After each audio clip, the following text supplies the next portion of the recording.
اور پھر 31 اکتوبر 1929 بروز جمعرات پروانہ شمع رسالت غازی علم الدین نے حسب معمول تہجد کی نماز پڑھی۔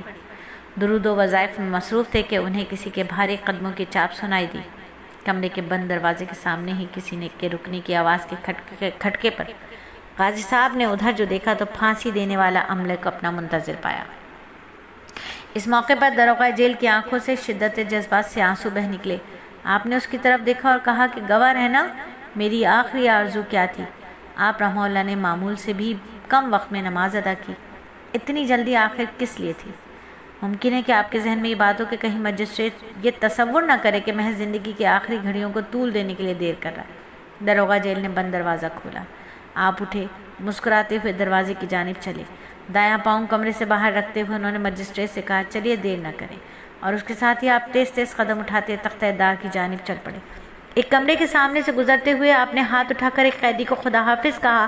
اس نے نعرہ رسالت بلند کیا۔ تب جیل حکام اور مجسٹریٹ کو معلوم ہوا کہ جیل میں سبھی قیدی علم الدین کو مبارکباد دینے کے لیے ساری رات سے جاگ رہے ہیں۔ کلمہ شہادت کے ورد سے فضا گونج رہی تھی۔ علم الدین لمحہ لمحہ کے لیے رکے، مجسٹریٹ اور پولیس کے دستے کی طرف دیکھا اور ان کے لب ہلے، پھر چل دیے۔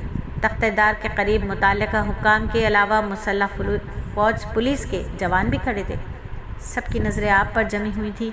ان کی نظروں نے اس سے پہلے بھی کئی لوگوں کو تختہ دار تک پہنچتے دیکھا تھا، لیکن جس شان و قوت ارادی سے انہوں نے علم الدین کو تختہ دار کی طرف جانب بڑھتے دیکھا، اس کا تصور بھی نہیں کر سکتے تھے۔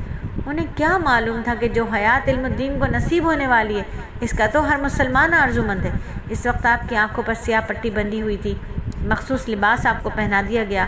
مجسٹریٹ نے آپ رحمہ اللہ کی آخری خواہش پوچھی تو آپ نے فرمایا، میں پھانسی کا پھندا چوم کر خود اپنے گلے میں ڈالنا چاہتا ہوں، تاکہ دنیا کو معلوم ہو کہ نبی صلی اللہ علیہ وآلہ وسلم کی عزت و ناموس کا دفاع کرنے والے موت سے نہیں ڈرتے، اور فخر کے ساتھ، خوشی کے ساتھ اس کا انتظار اور استقبال کرتے ہیں۔ مجسٹریٹ نے آپ کی یہ آخری خواہش مسترد کر دی۔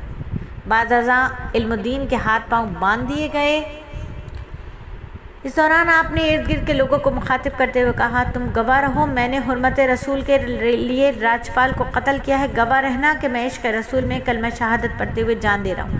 آپ نے کلمہ شہادت بآواز بلند پڑھا، پھر رسنے دار کو بوسہ دیا۔ علم الدین حقیقت میں اس شے کو مبارک سمجھتے تھے جو ان کے بارگاہ حبیب میں پہنچانے کا ذریعہ بن رہی تھی۔ آپ کے گلے میں رسہ ڈال دیا گیا۔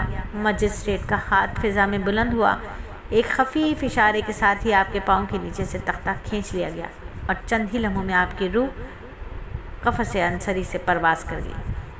اس نے جسم کو تڑپنے پھڑکنے کی بھی زحمت نہ دی، گویا حضرت اسرائیل نے عاشق رسول کی جان اس کے جسم سے رسہ لٹکنے سے پہلے ہی قبض کر لی اور پھانسی کی زحمت سے بچا لیا ہو۔ ڈاکٹر نے موت کی تصدیق کی، آپ کی نعش کو پھانسی کے تختے سے اتار دیا گیا۔ فرنگی حکومت نے غازی علم الدین شہید کو موت کی سزا دے کر ہندو اکثریت کو تو خوش کر لیا، مگر اس سے بھی اہم مسئلہ غازی موصوف کے کفن دفن کا تھا۔ انگریز کا خیال تھا کہ غازی علم الدین کی وصیت پر عمل کرتے ہوئے میت کو لاہور بھیجا گیا تو یقیناً ہندو مسلم فسادات شروع ہو جائیں گے جن پر قابو پانا مشکل ہوگا۔